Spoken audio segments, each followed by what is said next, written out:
تو 17ویں صدی کے آخر میں ان کو خیال ہوا کہ ہم اتنے سکون سے بیٹھے ہوئے ہیں, اب تک دنیا میں کچھ الٹا پلٹا ہوا کیوں نہیں ہے. ان کو خیال ہوا یہودیوں کو. قرآن نے ان کے بارے میں کیا کہا؟ ضربت علیہم الذلہ, ہم نے ان پر ذلت کو دے مارا ہے. آپ کو پتا ہے کہ یہود کا لفظ اتنی بڑی گالی دنیا کے لیے بن گیا تھا. ایران میں بہت زیادہ یہودی ہیں, پتا ہے آپ کو, اسرائیل کے بعد سب سے زیادہ یہودی ایران میں ہیں, لیکن انہوں نے اپنا نام ایران میں یہود نہیں رجسٹرڈ کروایا, کلیمی رجسٹرڈ کروایا ہوا ہے, موسیٰ کلیم اللہ کی نسبت سے. کیوں؟ ان کو پتا ہے کہ یہود کا لفظ دنیا میں کیا بن چکا ہے؟ گالی. شرم آئے گی کسی کو بتاتے ہوئے کہ میں یہودی ہوں, اس لیے ایران میں انہوں نے اپنے آپ کو رجسٹرڈ کس نام سے کروایا ہے؟ کلیمی کہتے ہیں ان کو. میں مانتا ہوں سارے یہودی ایسے نہیں ہوتے, میں نے پہلے وضاحت کر دی, ہمیں یہودیوں سے دشمنی نہیں ہے, کیونکہ قرآن جہاں یہودیوں کی برائی بیان کرتا ہے وہاں قرآن یہ بھی کہتا ہے لیسوا سواء, سارے ایک جیسے نہیں ہیں. قرآن اعتدال سے بات کرتا ہے, سارے ایک جیسے نہیں ہیں, لیکن جتنا شر اور فساد اس قوم میں ہے قرآن کہتا ہے کہ اتنا دنیا میں کسی اور قوم میں نہیں ہے. لَتَجِدَنَّ أَشَدَّ النَّاسِ عَدَاوَةً لِلَّذِينَ آمَنُوا الْيَهُودَ, اللہ کہتے ہیں تو مسلمانوں کا سب سے بڑا دشمن, دنیا کی جتنی قومیں ہیں ان میں سب سے بڑا دشمن کس کو پاؤ گے؟ یہود کو پاؤ گے. اس کے بعد مشرکین کو پاؤ گے, اور اسلام کے سب سے زیادہ قریب تم کس کو پاؤ گے؟ نصارہ کو, عیسائیوں کو پاؤ گے.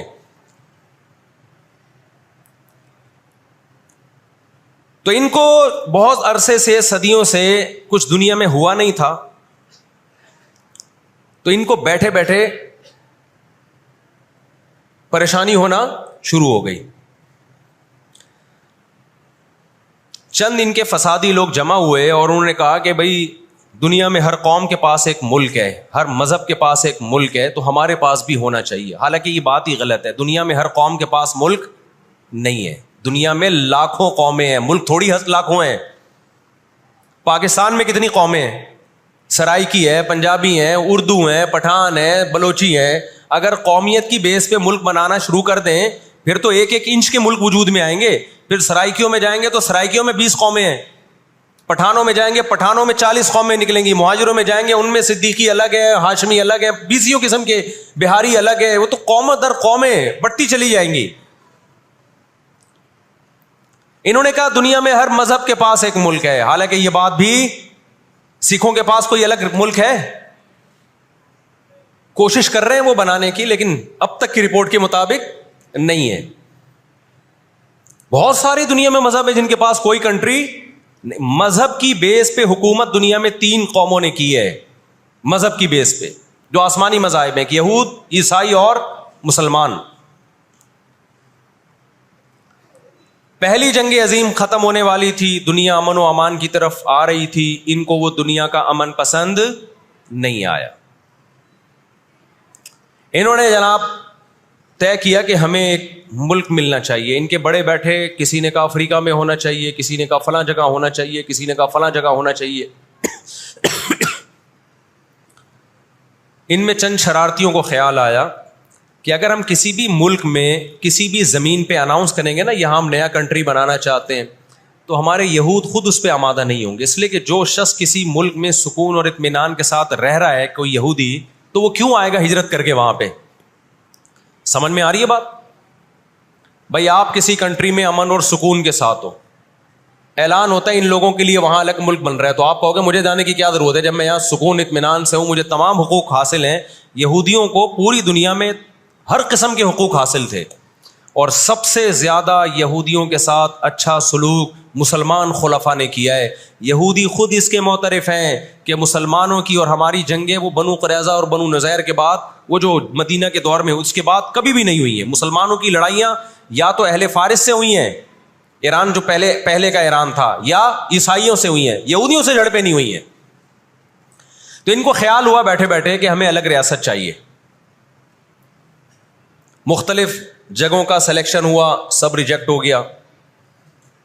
تو صہیونیوں کو خیال آیا کہ اگر ہم بیت المقدس کا نعرہ لگاتے ہیں کہ ہمیں بیت المقدس دوبارہ چاہیے, یہ ہمارے آباء و اجداد کا وطن ہے, تو الگ ریاست کا منجن بہترین طریقے سے بک سکتا ہے.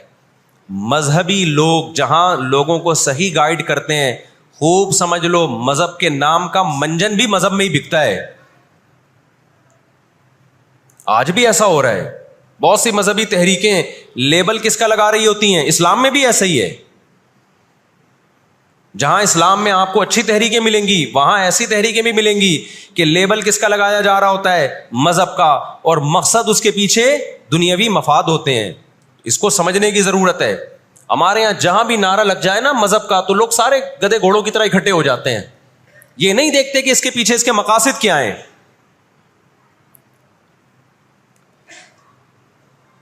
تو نعرہ یہ لگایا گیا، اللہ کرے میں جلدی سے مختصر ہسٹری سمیٹ دوں پھر آپ کے سامنے بات رکھوں.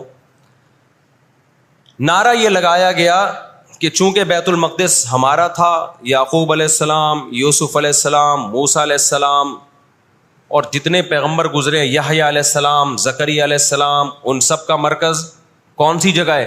ارض مقدس فلسطین. تو فلسطین کے نام پہ پوری دنیا سے یہودیوں کو فلسطین میں جمع کرنا ہمارے لیے پاسبل ہے.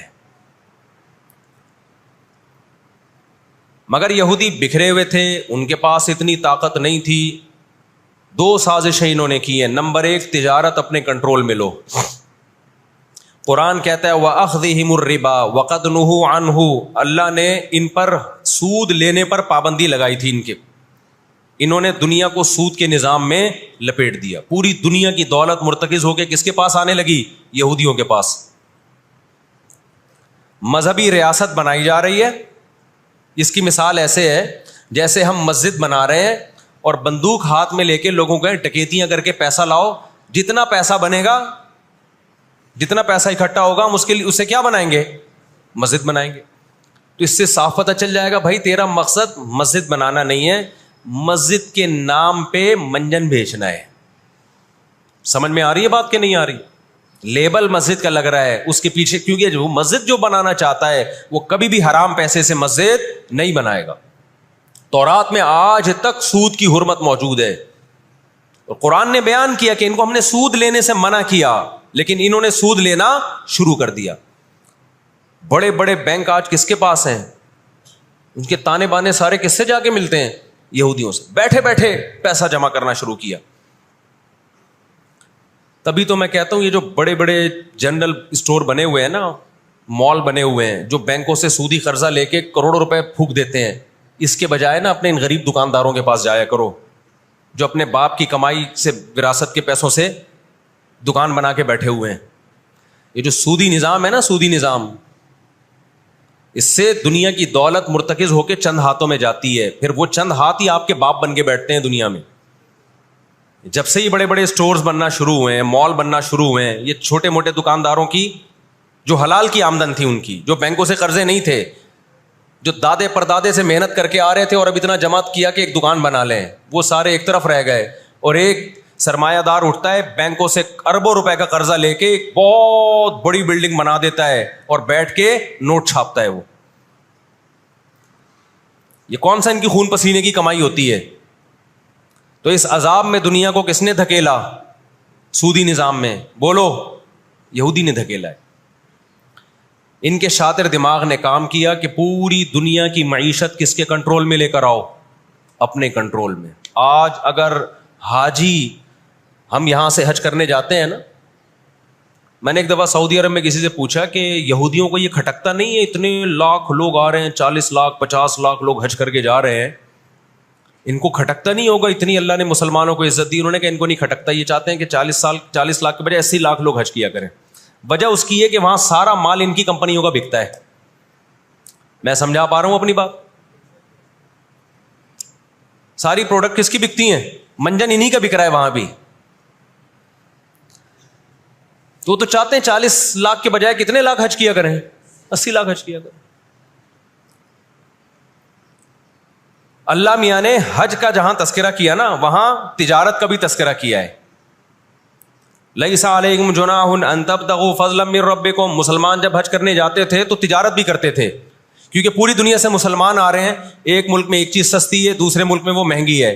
تو اس ملک والا یہ سستی چیز لے گیا, یہ والا یہ سستی چیز لے گیا, دونوں پارٹیوں کو پیسہ مل رہا ہے, حج بھی ہو رہا ہے, پیسہ بھی مل رہا ہے. صحابہ کو خیال آیا کہ یہ تو ہم حج کرنے جا رہے ہیں, اس میں ہم بزنس بھی اگر کرتے ہیں تو ہمارے تو حج کا اجر ضائع ہو جائے گا. اللہ نے فرمایا نا نا نا نا نا, اگر تم حج کے ساتھ تجارت بھی کرو گے, تجارت کا فائدہ بھی ملے گا اور حج کا بھی پورا پورا ثواب ملے گا تمہیں. کیوں؟ اللہ چاہتے تھے کہ حج کے ذریعے معیشت بھی مسلمانوں کی مضبوط ہو. اللہ تھوڑی مسلمانوں کو کمزور دیکھنا چاہتے ہیں. آج حج مسلمان کر رہا ہے, گناہ بھی معاف کروا کے آ رہا ہے, فائدہ کس کو ہو رہا ہے؟ یہودی کو ہو رہا ہے. میں نے وہاں سعودی عرب میں کسی بڑے سے پوچھا, میں نے کہا یار آپ مسلمانوں کی پروڈکٹ یہاں کیوں نہیں بیچتے؟ انہوں نے کہا ایک دفعہ ہم نے پاکستان سے مرغی منگوائی تھی, چکن پاکستان سے منگوائی تھی تاکہ بلا شک و شبہ حلال ہو, یعنی سب کو پتا ہو کہ حلال ہے. ایک دفعہ بھیجی, اس کے بعد 2 نمبری کی ان لوگوں نے, تو سعودیہ نے بین کر دیا. آپ کے جتنے مسالے ہیں نا, میں نام نہیں لے رہا کمپنیوں کے, ایک ایک کا نام لے کے بتاتا. میں ابھی مسقط ایک ہفتہ رہا ہوں, میں نے وہاں دبا کے بد پرہیزی کی ہے.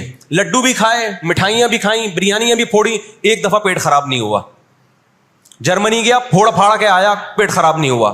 سعودی عرب گیا, پھوڑ پھاڑ کے آیا, پیٹ خراب نہیں ہوا. یہاں آیا ہوں, کھچڑی کھا کے پیٹ خراب ہو جاتا ہے.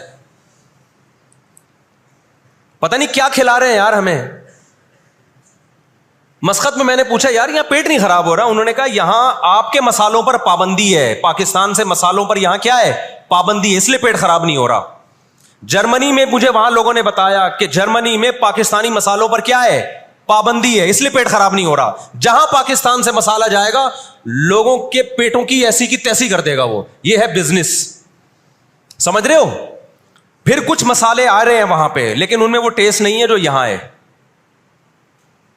وجہ کیا ہے کہ یہاں جو کیمیکل ڈل رہا ہے نا ٹیسٹ کے لیے, وہ کیمیکل کے بغیر جا رہے ہیں, پھر وہ ایکسپورٹ ہو رہے ہیں, اس لیے اس میں وہ ٹیسٹ تو نہیں, لیکن صحت نہیں خراب کر رہے. یہاں فوکس کیا جا رہا ہے ٹیسٹ کو, صحت گئی تیل لینے, اور آپ اور میں کھا رہے ہیں الحمدللہ, آتے ہی پیٹ خراب ہو گیا. خیر, تو یہود نے کس کو, اب دیکھو یہود نے بڑی ایمانداری سے بزنس کیا کہ ہم ایسی پروڈکٹ مارکیٹ میں بیچیں گے جو 1 نمبر ہوگی, اور بہت ساری سازشیں بھی کی, ایسی ایسی سازشیں ہوئی ہیں. انہوں نے دیکھا کہ جو مسلمان کمپنی بہت زیادہ آگے بڑھ رہی ہے نا, آپ کو یاد ہے پولکا کمپنی, ایک پولکا کے ہم آئس کریم میں کھایا کرتے تھے بچپن میں, عیدی ملتی تھی. ایسی بڑی بڑی کمپنیوں کو جب دیکھا نا ترقی کر رہی ہیں, منہ مانگی قیمت دے کے خرید کے بند کر دیا کہ ایک دفعہ انویسٹ کر دو, اچھا خاصا لگا دو پیسہ, لیکن ان کو آگے نہیں بڑھنے دو. اس کا نتیجہ یہ نکلا کہ دنیا غلام بنتی چلی گئی. اکنامکلی کس کی غلام بن گئی؟ آج امریکہ اسرائیل کو غلط کہہ کے بھی کس کا ساتھ دیتا ہے؟ مجھے یاد ہے چند سال پہلے امریکی صدر نے بیان دیا تھا اسرائیل نے یہ غلط کیا ہے, یونائٹڈ نیشن کے لا کی پابندی نہیں کی ہے, لیکن ہم پھر بھی کس کے ساتھ ہیں؟ پورے الفاظ بتا رہا ہوں میں, پھر بھی ہم کس کے ساتھ ہیں؟ مانتے ہوئے. اس کو پتا ہے, وہ اس کی مثال وہ 50-50 میں ایک آیا کرتا تھا نا, 50-50 میں ایک کلپ وائرل ہوا ہے کہ کمنٹری ہو رہی ہے کہ سلیم اللہ بہت اچھا کھیل رہا ہے اور کلیم اللہ تو کھیل ہی نہیں رہا. اب لوگ جو کمنٹری کرنے والا ہے اس سے کہہ رہے ہیں ابے یا تو کھیل ہی نہیں رہا, وہ جو تماشائی تھے وہ چھوڑ کے جانے لگے تو غلط کمنٹری کر رہا ہے. اس نے کہا تم جہنم میں چلے جاؤ لیکن کھیل یہی صحیح رہا ہے, بھلے تم جاؤ. وہ انہوں نے کہا ہم گھر جا رہے ہیں, انہوں نے کہا تم گھر نہیں, تم جہنم میں جاؤ, لیکن یہی سلیم اللہ بہترین کھیل رہا ہے. پھر دکھایا کہ پیچھے بندوق رکھی ہوئی ہے کسی نے. تو اس وقت امریکہ کو گچی سے کس نے پکڑا ہوا ہے؟ طاقت امریکہ کے پاس زیادہ ہے, سازشیں کس کے پاس زیادہ ہیں؟ اسرائیل کے پاس ہے. معیشت پہ ایسا قبضہ کیا ہوا ہے, گچی سے پکڑا ہوا ہے کہ ہلنا نہیں. آج پوری دنیا میں فلسطینی نہتے ہو گئے. جب اسرائیل کے قیام کا اعلان کیا نا یہودیوں نے, تو 2 کام کیے, میں جلدی سے بات کو سمیٹوں. ایک تو یہ کہ معیشت کس کے کنٹرول میں لو؟ سود کے ذریعے, بزنس کے ذریعے, حلال تجارت کے ذریعے اس طرح سے کنٹرول میں آتی نہیں ہے. وہ سود جو تمام مذاہب میں حرام ہے, عیسائیت میں بھی, یہودیت میں بھی, اسلام میں بھی, اس سود کو پروموٹ کیا دنیا میں, تاکہ سود کے ذریعے آپ اندرون سندھ جاؤ نا, بڑے بڑے زمینداروں نے ہاریوں کو, کسانوں کو اپنے کنٹرول میں لیا ہوا ہے سودی قرضے دے دے کے. وہ بےچارے ہل نہیں سکتے, ساری زندگی ان کے غلام بنے رہتے ہیں وہ. اللہ جزائے خیر دے، ہمارے جامعۃ الرشید کے ایک استاذ ہیں، بڑے مالدار بھی ہیں، انہوں نے وہاں جا کے بہت سارے حاریوں کے قرضے ادا کر کے ان کو اس غلامی سے نکالا ہے. اور بہت سے ان میں ہندو بھی ہیں بہت سارے، وہ مسلمان بھی ہوئے ہیں، ان کو اور ہر طرح سے سپورٹ کرنا، ایسے ادارے بنے ہوئے ہیں اندرون سندھ. تو ایک کام تو یہ کیا کہ معیشت اپنے کنٹرول میں. دوسرا کام کیا کہ ان کو پتا تھا کہ جب تک بڑی طاقتیں ہمارے ساتھ نہیں ہوں گی اس وقت تک ہم اسرائیل کا قیام وجود میں نہیں لا سکتے. اس کے لیے سب سے زیادہ اسلام دشمنی میں برطانیہ کے ساتھ ایگریمنٹ ہوا. اور آپ حیران ہوں گے، برطانیہ کی اسمبلی میں جب یہ قانون پاس ہوا، قرارداد پاس ہوئی ہے کہ ہم نے فلسطینیوں کو، اسرائیلیوں کو، یہودیوں کو فلسطین میں جا کے آباد کرنا ہے، تو آپ حیران ہوں گے کہ اس میں اس کی سب سے زیادہ مخالفت اسمبلی میں موجود ایک شخص نے کی جو یہودی تھا. اس نے ایک آواز اٹھائی کہ اگر ہم نے ایسا کیا تو اب تک 1000 سال سے زیادہ عرصہ ہو گیا ہماری مسلمانوں سے کبھی لڑائی نہیں ہوئی ہے. اگر ہم نے ایسا کیا تو پوری مسلم دنیا ہمارے اگینسٹ ہو جائے گی اور دنیا ایک نہ ختم ہونے والی جنگ میں آپ دنیا کو جھونک دو گے. وہ یہودی تھا، اس نے اس پالیسی کے خلاف آواز اٹھائی. مگر برطانیہ کو اس سے کوئی سروکار نہیں تھا. اس کا کیا جا رہا ہے بھائی اس میں نے بتایا نا، یہ دنیا کے بڑے بڑے جو تہذیب سکھاتے ہیں نا ہمیں، ان کی تہذیب بس یہی ہوتی ہے کہ روڈ ایسے پار کرنا ہے آپ نے، اور لال بتی پہ آپ نے رک جانا ہے، ٹیکس آپ نے ٹائم پہ ادا کرنا ہے. یہ چھوٹی موٹی، ایک مسجد سے چپل چرانے والا چور ہوتا ہے نا، پٹتا وہی ہے. کبھی بڑے اسمگلر کو دیکھا آپ نے؟ کیا ہو گیا بھائی؟ گھنٹی بجا کے بھاگنے والا بچہ پکڑا بھی جاتا ہے، پٹتا بھی ہے. مسجد سے چپل چرانے والا پٹتا بھی ہے. لیکن کچھ چور ایسے ہوتے ہیں 3 پیس سوٹ اور ٹائی میں، بڑا زبردست بریف کیس ان کے پاس، اس میں پورا اسمگلنگ کا پیسہ ہوتا ہے. ٹھیک، لاکھوں لوگوں کی جان اس میں خون بہا ہوتا ہے، اس کا پیسہ ہوتا ہے، عزتوں کے سودے ہوتے ہیں. تو یہ بڑی بڑی طاقتیں اس طرح کرتی ہیں. اور کمال کی بات ہے، راحت اندھوری کے ایک شعر ہے نا، کہ مجھے شعر تو یاد نہیں رہا، اس کا مفہوم یاد رہ گیا ہے کہ ہمارے قاتلوں کو کہاں ڈھونڈتے پھرو گے. ایک شاعر نے تو کہا ہے کہ اپنی معشوقہ کو، کہ ہمارے قاتلوں کا، یعنی ہماری قاتل تو آپ ہو، آپ کی محبت میں ہم مرے ہیں. اس نے کہا کہ ہمارے قاتلوں کو کہاں ڈھونڈتے پھرو گے. وہ کیا ہے کہ ہمیں قتل کا الزام ہم ہی پر رکھ دو، ہم ہی پر الزام ڈال دو، یعنی مقتول ہی پہ الزام ڈال دو کہ یہی قاتل ہے. آج دنیا میں سب سے زیادہ دہشت گردی کا شکار مسلمان ہو رہا ہے، کشمیر میں بھی. اور میں کشمیر کے بارے میں نیوز چینل کی رپورٹ پیش نہیں کر رہا، میں دنیا میں جاتا ہوں، مقبوضہ کشمیر کے مسلمانوں سے بھی ملتا ہوں. نام ان کے ہائی لائٹ نہیں کیے جا سکتے، ان کی ویڈیو نہیں ڈالی جا سکتی ورنہ انڈیا ان کو تنگ کرے گا. مقبوضہ کشمیر میں کوئی ایک مسلمان ایسا نہیں ہے جو انڈین گورنمنٹ سے خوش ہو. ابھی مسقط میں ایک خاتون ملی مقبوضہ کشمیر سے، مجھے تو لوگ پہچان لیتے ہیں، کہنے لگے مفتی صاحب خدا کا واسطہ آپ آواز اٹھائیں، ہم پر بہت ظلم کر رہا ہے انڈیا، بہت مار رہا ہے ہمیں کشمیر میں، بتاؤ دنیا آواز اٹھا رہی ہے اس پہ؟ کیونکہ مسلمان کا خون بہ رہا ہے. روہن گیان میں کس کا خون بہتا ہے؟ برما میں مسلمان کا خون بہتا ہے. فلسطین میں کس کا خون بہ رہا ہے؟ مسلمان کا خون بہ رہا ہے. جہاں مسلمان کا خون بہے گا دنیا منہ پہ ٹیپ لگا لیتی ہے. جہاں کوئی ایک غیر مسلم، ہماری نظر میں مسلمان کا خون بہے یا غیر مسلم کا، ہم فرق نہیں کرتے، کسی پہ بھی ظلم ہوگا ہم آواز اٹھائیں گے. لیکن دنیا یہ فرق کرتی ہے، لیبل یہ لگاتی ہے کہ انسانیت پہلے مذہب بعد میں، لیکن ان کا ایٹیٹیوڈ بتاتا ہے کہ ان کی نظر میں مذہب پہلے ہے، انسانیت بعد میں ہے. دنیا میں سب سے سستا خون مسلمان کا ہو گیا ہے. تو 2 کام کیے. نمبر 1 اکنامکلی مضبوط کرنا ہے، سود کے ذریعے، تجارت کے ذریعے نہیں، سودی تجارت کے ذریعے. اس کے بعد کیا برطانیہ سے معاہدہ ہوتا ہے اور چند سالوں میں 1917 میں برطانیہ نے اعلان کیا کہ بھائی ہم پوری دنیا سے یہودیوں کو لا کے کہاں آباد کریں گے؟ فلسطین میں. اس وقت مکمل فلسطین کس کا تھا؟ عربوں کا تھا، وہ مسلمانوں کا تھا. چند سال میں 33% یہودی اسرائیل میں آ کے، فلسطین میں آ کے آباد ہو گئے، اور وہ وہاں گڑبڑ شروع کر دی انہوں نے. نہتے فلسطینیوں کو مارنا، قتل کرنا، ان کی زمینوں پہ قبضہ کرنا. فلسطینیوں نے آواز اٹھائی اور غیرت مند لوگ ہیں وہ، انہوں نے کہا لن نترک شبرا للذل، ہم ایک بالش بھی نہیں دیں گے. جب تک سلطان عبد الحمید تھا نا خلیفہ مسلمانوں کا، اس نے یہودیوں سے کہا تھا کہ شاپر میں مٹی اٹھا کے بھی لے جانے نہیں دوں گا فلسطین کی. سمجھتے ہو؟ دیکھو مسلم حکومت چاہے کیسی نالائق ہو، خلافت چاہے کیسی نالائق ہو، اس کا وجود نہ ہونے سے بہرحال بہتر ہے. آج لوگ کہتے ہیں ترک بدعتی تھے، ترک میں مزار تھے. میں مانتا ہوں یہ چیزیں غلط تھیں، لیکن اب مزار ختم ہو گئے، اس کے بجائے دوسری غلط چیزیں بہت ساری آ گئی ہیں، اور بہت ساری الٹی چیز. جب تک ایک ہماری ریاست تھی، ایک حکومت تھی، نہ بوسنیا کا مسئلہ کھڑا ہوا تھا اور نہ اسرائیل کا مسئلہ کھڑا ہوا تھا. تو 33% یہودی آ کے آباد ہوئے. 1945 میں جب پہلی جنگ عظیم کا خاتمہ، دوسری جنگ عظیم کا خاتمہ ہوا، برطانیہ کی ایسی کی تیسی ہو گئی تھی. قرآن کیا کہتا ہے وَكَذَلِكَ نُوَلِّي بَعْضَ الظَّالِمِينَ بَعْضًا، یہ عجیب الفاظ ہیں قرآن کے. ہم بعض ظالموں کو بعض کے ذریعے پٹواتے ہیں. ہندوستان میں بہت سارے علماء کھڑے ہوئے انگریز کے خلاف، لیکن شکست ہوئی. اللہ نے پٹوایا کس سے؟ برطانیہ کو، ہٹلر کے ذریعے.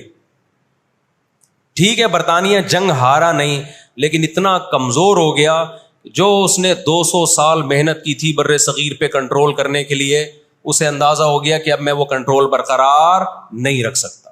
اور ہٹلر کے ایصال ثواب کے لیے بر صغیر کے مسلمانوں کو اور ہندوؤں کو آزادی ملی. کس سے؟